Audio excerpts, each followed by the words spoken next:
Werkrekening, net so. Goeiemôre broers en susters. My voorreg om vandag hier saam met julle deur te bring. Ek hoop dat dit vir ons almal 'n geseënde en verrykende ervaring sal wees. Petrus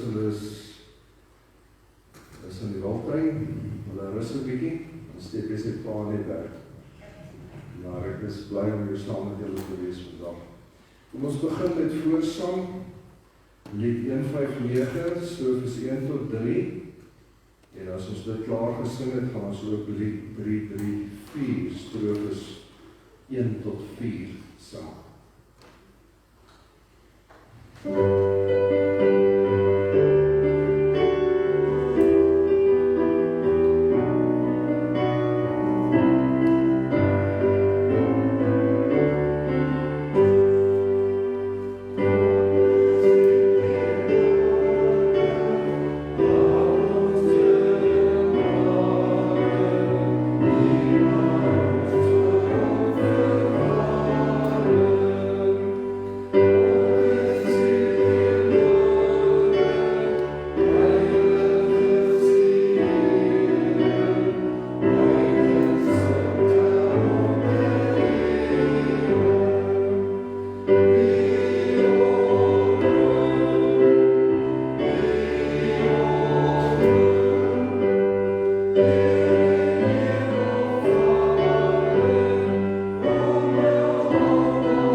voorsitter.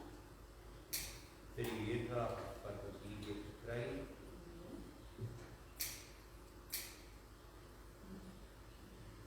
Ek wil graag weer vertel ons dit vir daai vriendin van my by die rugoperasie gehad het. Sy is in die hospitaal gekoop en dit lyk of die bloedtoetse wat hulle nou gedoen het, of die kanker is wat in die rug nog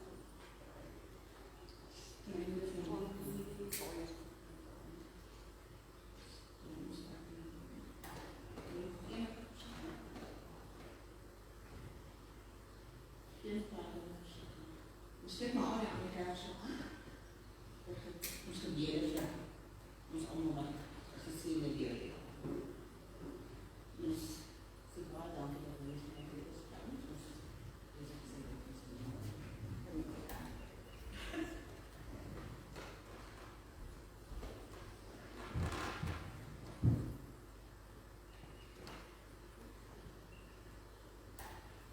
Broers en susters, ons gaan nou stilgebed doen. Ons dink in ons stilgebed ook aan die mense vir wie die Kersfees aangesteek is en dan ook vir ons eie mense, dalk wie wat nie naby ons is nie, die wat ons op die dag dink.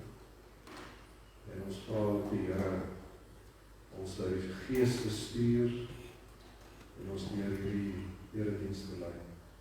Ons word nou stil voor die Here en ons bid saam.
Die woord het mens geword en onder ons kom woon.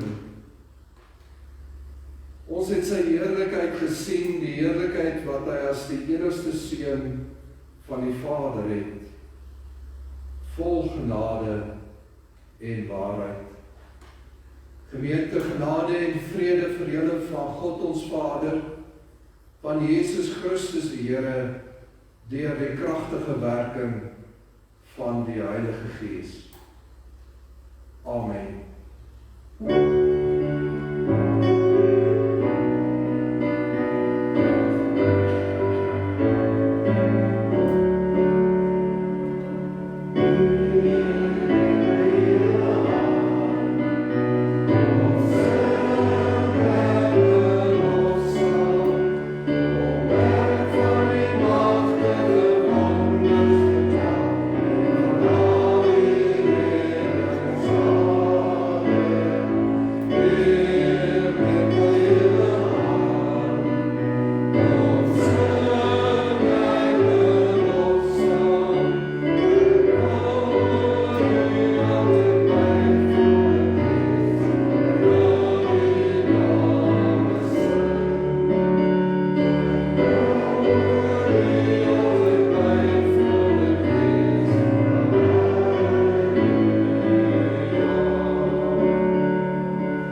Broers en susters, kom ons luister na die wet van die Here, soos ons 'n weergawe daarvan vind in Kolossense 3 vers 12 tot 17, waar daar riglyne gegee word vir ons lewens, vir ons lewe van elke dag.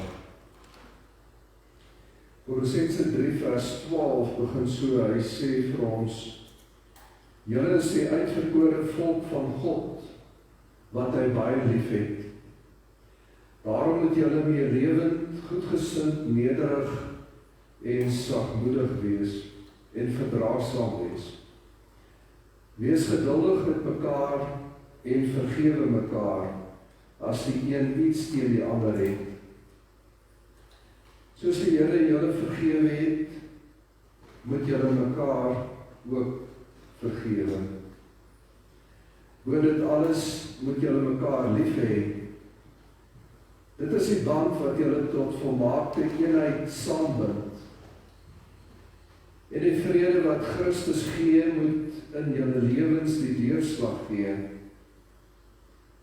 God het julle immers geroep om as lede van een liggaam in vrede met mekaar te lewe. Wees altyd dankbaar.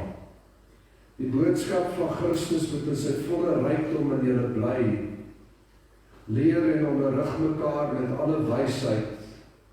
Met dankbaarheid in julle harte moet julle psalms, lofgesange en ander geestelike liedere tot eer van God sing. En wat julle ook al sê of doen, sê en doen dit alles in die naam van die Here Jesus en dank God die Vader deur hom. Dus en susters, kom ons doen nou 'n belydenis van ons skuld, want ons weet ons is almal skuldig voor God. Ons leef nie soos wat hy van ons verwag nie. Ons bely ons skuld sittend met lied 308, strofes 1, 2 en 3, en dan kan jy steeds bly sit vir ons gebed.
O Here, onse God,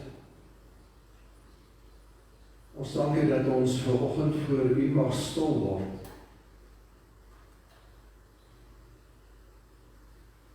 Dat ons mag weet en ervaar dat U deur die Gees by ons is, naby ons is. Dat U woord sê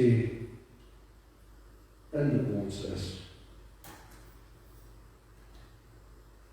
Die belofte is dat U altyd by ons is, in ons woon, deur die Gees in ons werk. Ons gebed is ook vir vandag, o Here, dat U in hierdie paar oomblikke wat ons rondom U woord kan stil word en as gelowiges saam kan wees, dat U ons geloof sal versterk. Dat U ons met nuwe krag en nuwe energie die wêreld sal uitstuur sodat ons kan leef as U kinders, as mense wat Jesus Christus ken en volg. Wil U deur die Gees U woord vir ons lewend maak. Dat daar weer iets in ons sal gebeur, opnuut sal besef dat U die lewende God is, die skepper van die hemel en aarde.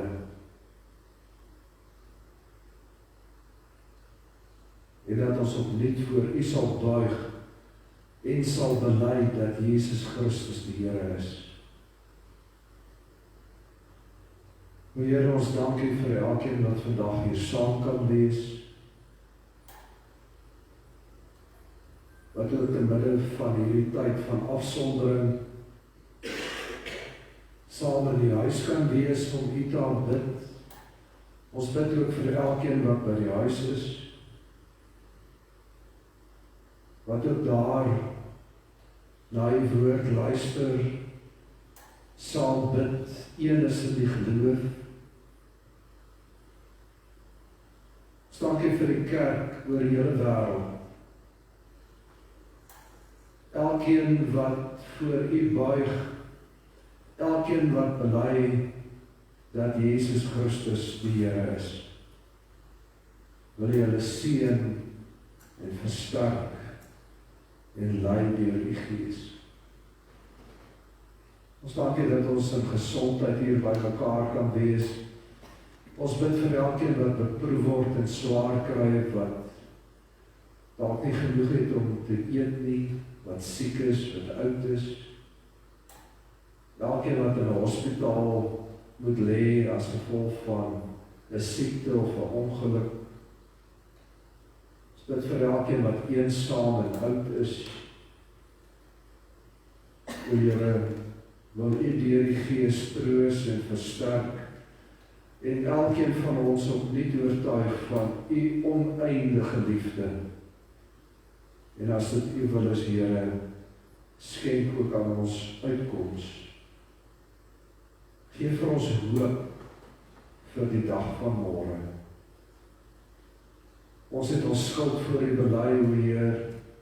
Ons weet ons staan skuldig voor U en ons verdien nie U genade en die liefde nie, maar ons pleit daarvoor. Omdat ons weet dat ons met vrymoedigheid na U kan kom, in en deur Jesus Christus, ons enigste Here en Verlosser. Amen.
Broers en susters, ons skriflesing vandag kom uit die Evangelie van Johannes, die eerste hoofstuk, hoofstuk 1, vers 1 tot 18. Dit is natuurlik ook die begin van die Kerstyd, van Adventstyd. En daarom sal jy hoor in die eredienste van nou af tot en met Kersfees word daar aan die temas van Jesus se koms aandag gegee. Die Johannes Evangelie het 'n baie unieke wyse waarop hy dit beskryf en ons gaan dit vandag saam lees, Johannes 1 van vers 1 af. In die begin was die woord daar, en die woord was by God, en die woord was self God. Hy was reeds in die begin by God. Alles het deur hom tot stand gekom. Ja, nie 'n enkele ding wat bestaan het sonder hom tot stand gekom nie. In hom was daar lewe en die lewe was die lig vir die mense. Die lig skyn in die duisternis. Die duisternis kon dit nie uitdoof nie. Daar was 'n man wat deur God gestuur is. Sy naam was Johannes. Hy het gekom om te getuig. Hy moes getuig van die lig, sodat almal deur hom tot geloof kon kom. Hy was self nie die lig nie, maar hy moes van die lig getuig. Die ware lig wat elke mens verlig, was aan die kom na die wêreld toe. Hy was in die wêreld. Die wêreld het deur hom tot stand gekom, en tog het die wêreld hom nie erken nie.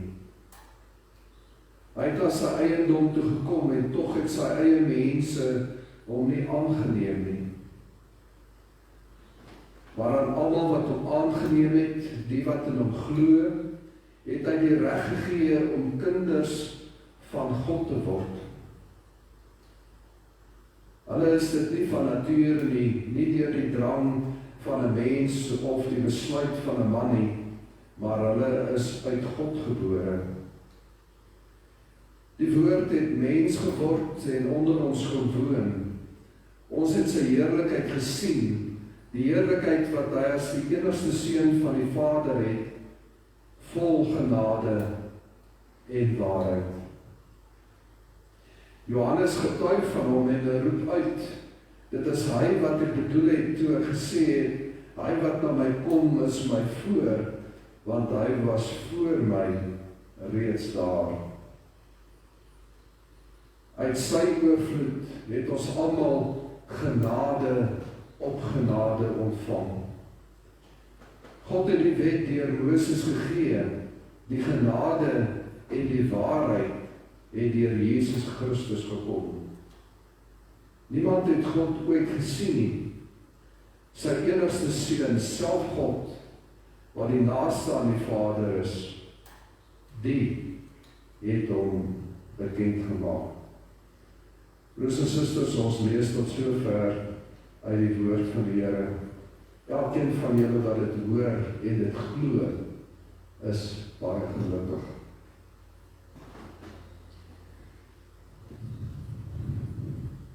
Broers en susters, gemeente, hierdie jaar wat nou byna verby is, was dink ek vir meeste van ons redelik chaoties en vir party selfs 'n donker jaar.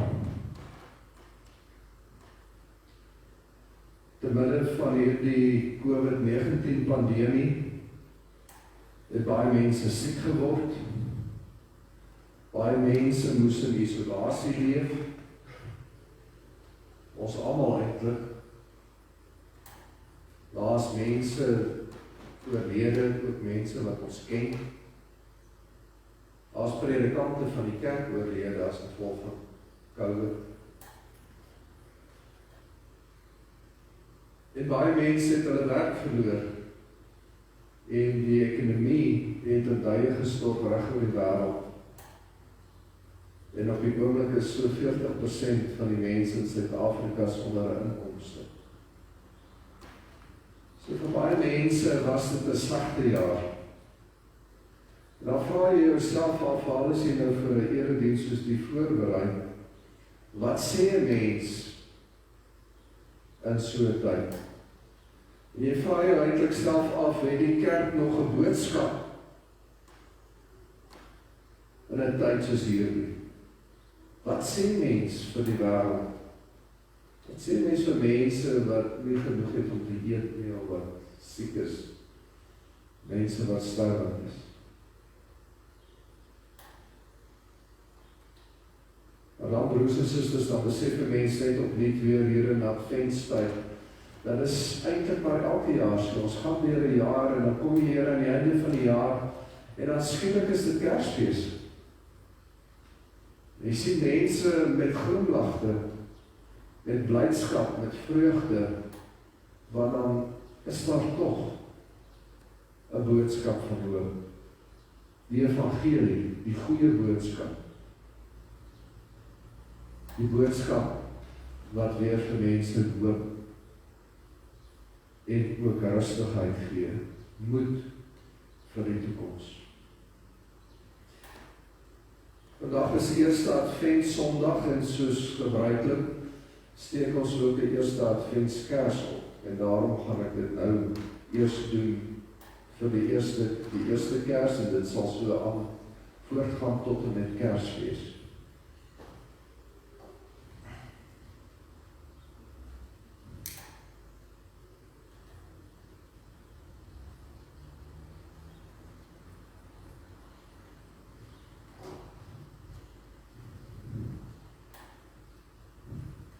Broers en susters, daar is ook 'n ander rede waarom ons vandag kan feesvier. Dit is eintlik 'n baie besonderse rede, en dit is dat ons ook vandag 'n nuwe Afrikaanse Bybelvertaling in gebruik neem. Die Bybelgenootskap is hierdie jaar 200 jaar oud. Dit is nou 200 jaar wat Bybels vertaal word en versprei word.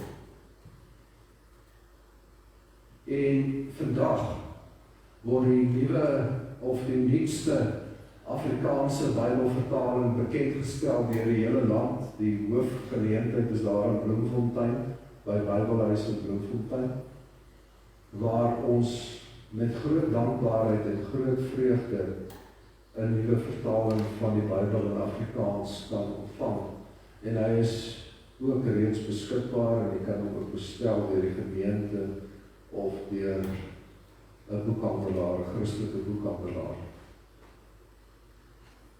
Die Bybel in Afrikaans het nogal 'n lang geskiedenis. Dit was reeds in 1878, dit is nou so, wat is dit, 140 jaar gelede, 142 jaar gelede, het C.P. Hoogenhout en 'n paar van sy vriende het hulle begin met Bybelvertaling. En die eerste gedeelte van die Bybel wat hulle vertaal het, was die Evangelie van Markus. Hy is nooit gepubliseer nie, maar die manuskrip het behoue gebly en die is natuurlik in 'n museum.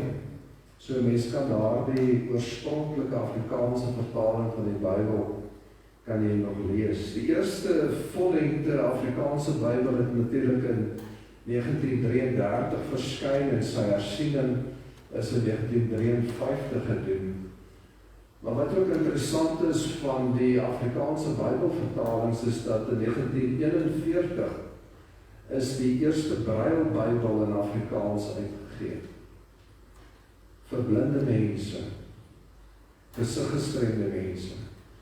En hoewel die Afrikaanse Bybelvertaling een van die jongste Bybelvertalings in die wêreld was die Afrikaanse Braille-Bybel slegs die 4de een wat in die wêreld verskyn het.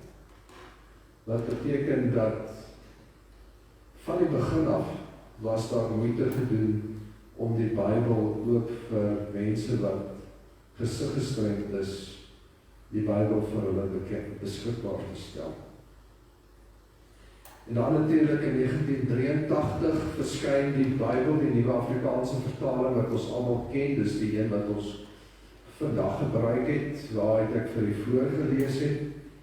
En dan natuurlijk nog 'n unieke gebeurtenis was in 2007, toe die Bybel vir dowes, wat bekend staan as die Bybel vir almal, verskyn het. Ook 'n unieke Bybel, wat spesifiek vertaal is vir mense wat gehoor gestremd is, omdat hulle woordeskat kleiner is as mense wat normaal kan hoor en praat. En dan nou vandag die Bybel wat bekend staan as die Bybel 2020. Dus die nuutste Afrikaanse Bybelvertaling, dis nou 40 jaar na die vorige een verskyn het, en hierdie Bybel is 'n meer direkte vertaling, met ander woorde, daar is moeite gedoen om die taalgebruik, die uitdrukkings, die woorde, soos dit in die oorspronklike Hebreëus en Grieks staan, nader te vertaal. So hy lyk bietjie anderste, en hy klink 'n bietjie anderste as die 1983 vertaal. Dus en susters, maar dan ook Advent. Advent is eintlik ook 'n fees oor die woord. Want ons weet, soos ons vandag gelees het in Johannes 1, dat Jesus Christus ook aan ons bekend gestel word as die woord wat mens geword het. Johannes 1 noem Jesus die woord wat mens geword het. En daarom is hierdie eerste Advent Sondag eintlik altyd 'n fees oor die woord van God. Vandag op twee maniere, die Afrikaanse vertaling, maar ten diepste oor die feit dat Jesus Christus die lewende woord van God is. Miskien kan ek dit vir u so verduidelik. Een van die baie beroemde Switserse teoloë wat 'n baie groot invloed op ons teologie uitgeoefen het in die Hervormde Kerk, het ons geleer dat as ons oor die woord van God praat en dink, dan moet ons eintlik op 3 maniere die woord verstaan. Hy sê die eerste en die belangrikste is natuurlik die woord van God, wat Jesus Christus is. Die woord wat mens geword het, waarvan ons vandag in Johannes 1 gelees het. En hy is die woord van God, en Johannes noem hom die woord van God, omdat Jesus gekom het om God aan ons bekend te stel. Baie eenvoudig, as ons wil weet wie is God, dan moet ons luister wat Jesus vir ons gesê het oor God. Jesus is God se woord. Hy stel God aan ons bekend. Maar dan weet ons ook tweedens, die Bybel is ook die geskrewe woord. Die woord wat ons ken as die Bybel. En dit is natuurlijk ook iets wat ons baie goed moet verstaan, dat die Bybel op sigself, die boek wat daar lê, is eintlik, ek wil amper sê, net dooie letters en papier wat daar lê. As daar 'n Bybel in jou huis lê, beteken dit eintlik nog nie veel. Dit is wanneer jy daai Bybel oopmaak, en wanneer die Heilige Gees jou daarvan oortuig, dat hierdie inderdaad die woord van God is, dat dit vir jou die woord van God word.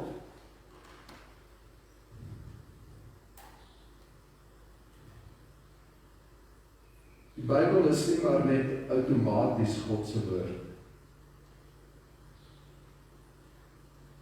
Die Bybel word elke keer weer God se woord, wanneer jy dit in die geloof lees, daarna luister, daarvolgens leef, wanneer jy toelaat dat die Heilige Gees daardie woord in jou lewe lewend maak,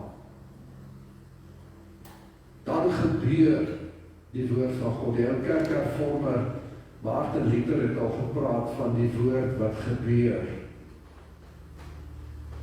Soos wat Christus gekom het en iets gebeur het, so gebeur dit elke keer. Daar gebeur iets met jou wanneer jy besig is met die woord van God.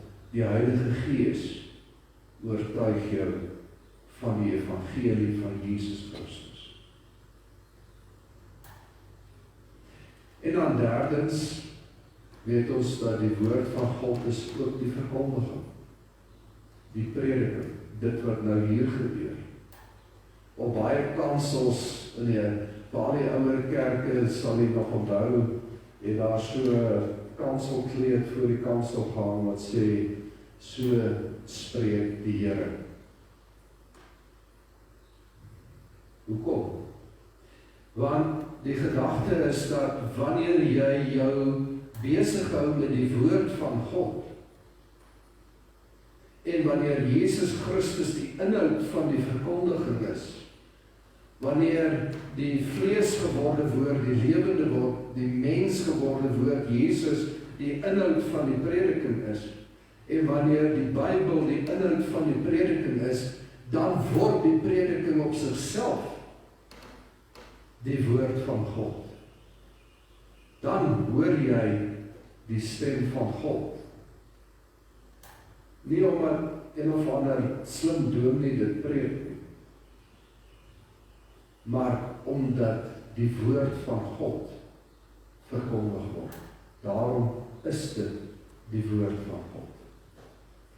En daarom moet die prediking met geloof aanvaar word, maar het die prediker 'n ongelooflike verantwoordelikheid om noukeurig na die woord van God te luister, sodat hy inderdaad vir die gemeente kan sê, so spreek die Here. So die woord van God, broers en susters, neem verskillende forme aan. Dis nie net die Bybel nie. Dis hierdie gebeurtenis wat God self laat gebeur in en deur Jesus Christus, maar ook deur die Bybel en deur die verkondiging. Broers en susters, as ons nou vir 'n oomblik bietjie mooi luister wat Johannes skryf in sy eerste hoofstuk daar in sy evangelie, dan begin hy met hierdie aangrypende woorde. Hy sê, in die begin was die woord daar, en die woord was self God, en die woord het mens geword. Hierdie woorde in die begin sluit doelbewus aan by die eerste woorde van Genesis, by die skepingsverhaal, waar daar staan in die begin. Inteendeel, die woord Genesis beteken in die begin. In die begin, so begin Johannes, voor alle tye, was die woord daar, en die woord was self God. Daarmee sê hy iets oor Jesus Christus, oor die feit dat Christus ook God is, maar God wat homself in Jesus aan ons kom bekend maak het. En dan, in hierdie eerste hoofstuk, kry ons 'n pragtige loflied. As jy nou die ou, of die 1983 vertaling lees, die Afrikaanse vertaling, dan sal jy dit nie noodwendig opmerk dat daar 'n loflied in hierdie gedeelte opgesluit is. Die mense wat nou baie navorsing doen oor die vroeë geskiedenis van die kerk sê vir ons dat daar 'n loflied was wat die vroeë kerk hier nog in die eerste eeu van die kerk se bestaan, so rukkie na Jesus se kruisiging. En die eerste gemeentes wat daar in Sirië, wat ons vandag ken as Sirië, so daai gedeelte is net noord van Israel, waar die geveg op die oomblik aan die gang is. Daar was 'n sterk Christelike gemeenskap in Sirië gewees, en hulle het 'n loflied gesing. En daardie loflied het Johannes in hierdie eerste verse opgeneem. En nou wil ek dit weer vir u lees. Dis verse 9 tot 14 van hierdie gedeelte, en ek gaan dit vir u lees nou uit die vertaling, die nuwe 2020 vertaling. Dan kan u hoor hoe klink dit dan.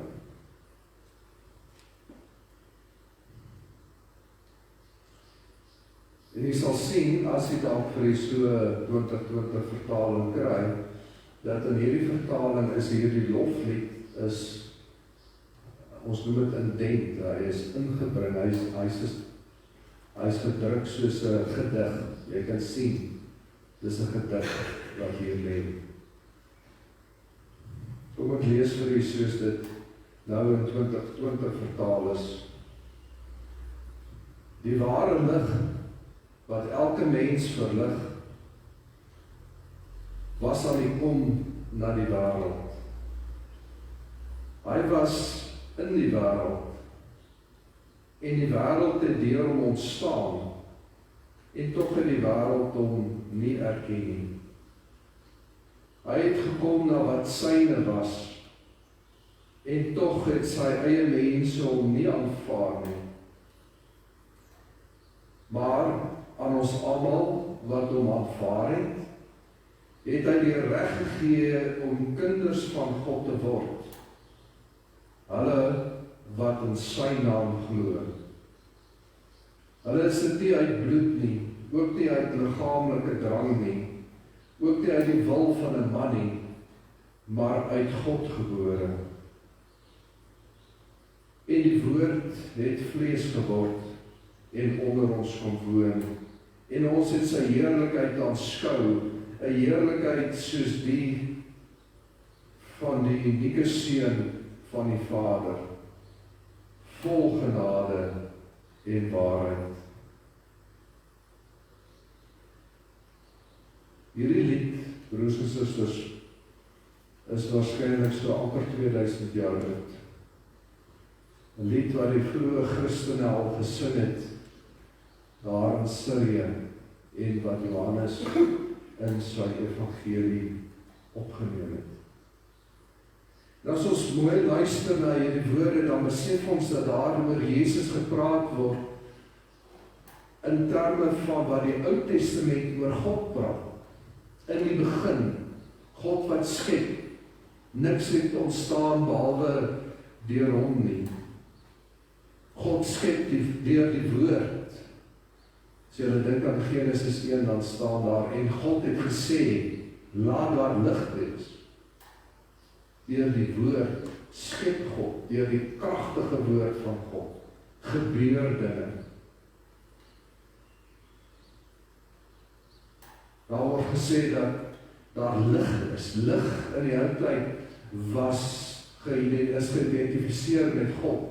God is beskou as die bron van lig. Hy is die lig wat na die wêreld toe gekom het. Hy is die lewe, staan daar. In die ou godsdienste en selfs in ons tyd was God gesien as die bron van die lewe. God skep lewe. En so sien ons dat in hierdie gedeelte in die Johannes Evangelie word oor Jesus gepraat in terme van God self. Daarom staan hier, in die begin was die woord daar, en die woord was self God. En hierdie woord, hierdie God wat woord is, het mens geword, en hy het onder ons gewoon. Hierdie ongelooflike gebeurtenis van God word mens. En so stel God homself aan ons bekend in hierdie ongelooflike gebeure. Die Engelse praat van 'n event. Dit wat hier gebeur, stel God homself aan die mens bekend. Daarom, broers en susters, wanneer ons hier in Adventstyd kom en ons vier fees oor die woord van God, is dit natuurlik 'n vraag. Wanneer laas het jy jou Bybel gelees?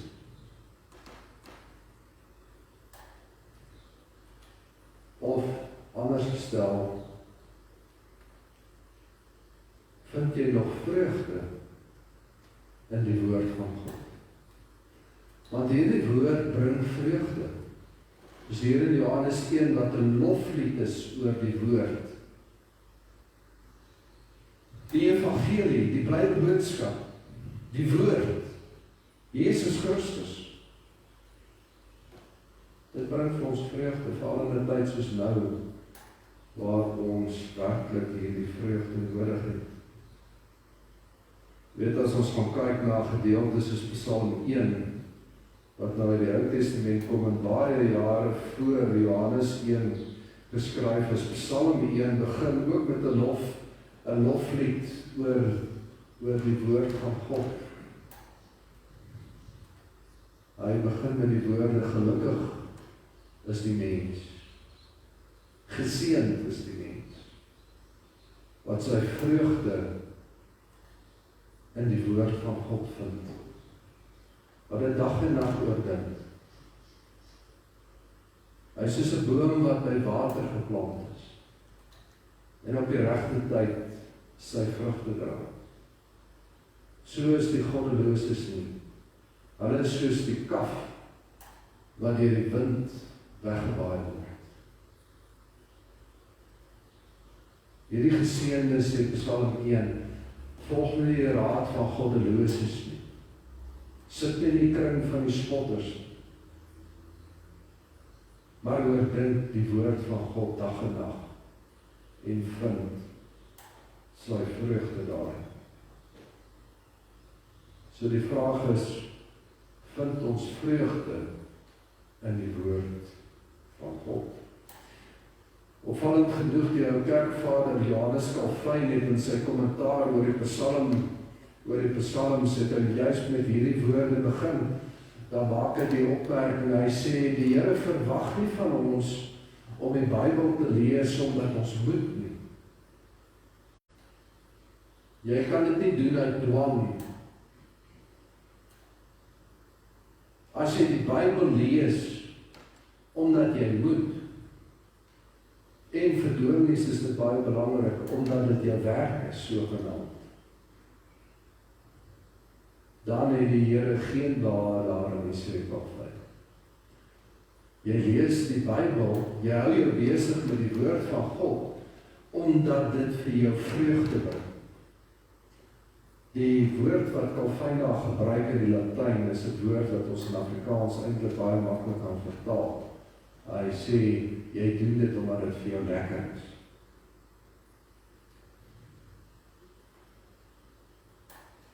Want wat hoor jy? Jy hoor 'n boodskap van hoop. Jy hoor 'n boodskap van vreugde. 'n boodskap van liefde. Dat God jou so lief het, dat hy sy eie seun vir jou gegee het, en dat jy verlos is. 'n boodskap van naaste liefde ook teenoor jou medemens. Jy hoor 'n boodskap van vreugde, wanneer die engele sing, vrede op aarde vir die mense in wie God het welbehaag het. Hoekom sal jy nie jou vreugde in die woord van God vind? Dit dag en nag oordink. En dan gebeur hierdie ding, dat jy soos 'n boom word, wat by water staan, en wat die vrugte dra, en wat vir ander mense tot 'n seën is. Dis ons susters, eerste Advent, ons vier fees oor die woord van God, ons vier fees oor die woord wat mens geword het, die lewende woord Jesus Christus. Ons vier fees oor die woord wat ons in die Bybel het. Ons vier fees oor die woord wat ons gaan verkondig. Mag die Here vir ons deur hierdie woord troos en versterk en lei en vir ons hoop gee, ook vir die nuwe jaar wat voorlê. Amen.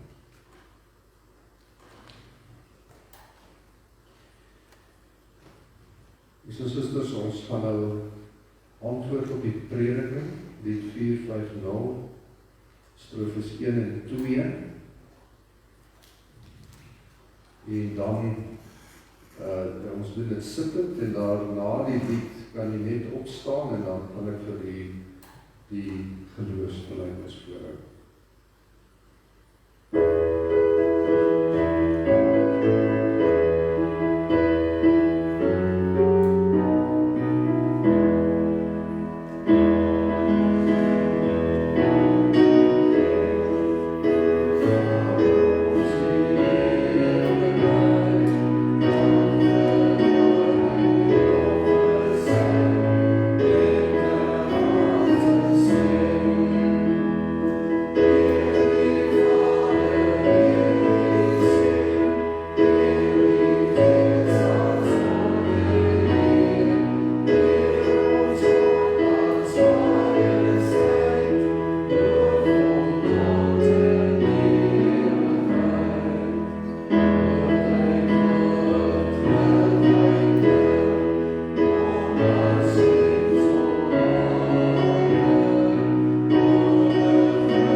Staande belijdenis van ons algemeen Christelike geloof, saam met die kerk van alle eeue.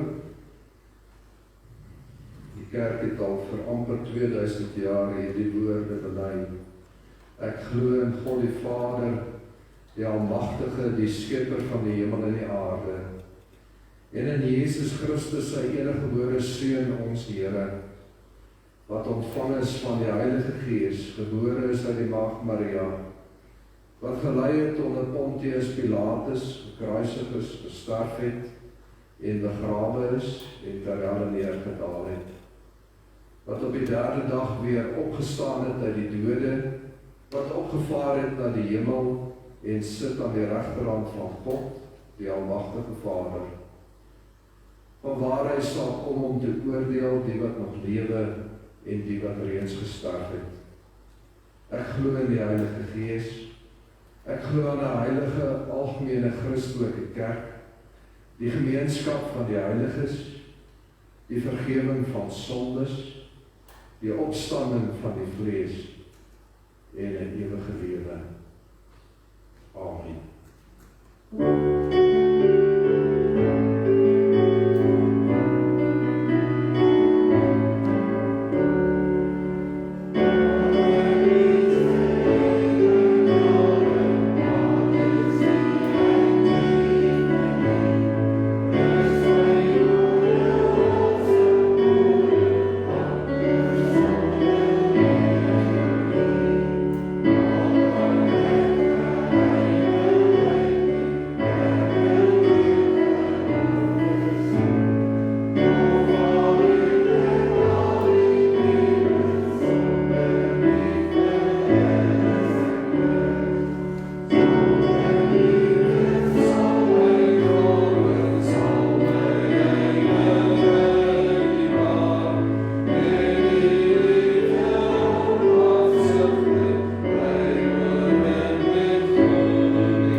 Die liefde van ons Here Jesus Christus, die genade van God ons Vader en die troostvolle teenwoordigheid van die Heilige Gees gaan en bly met julle vandag en elke dag van julle lewens. Amen.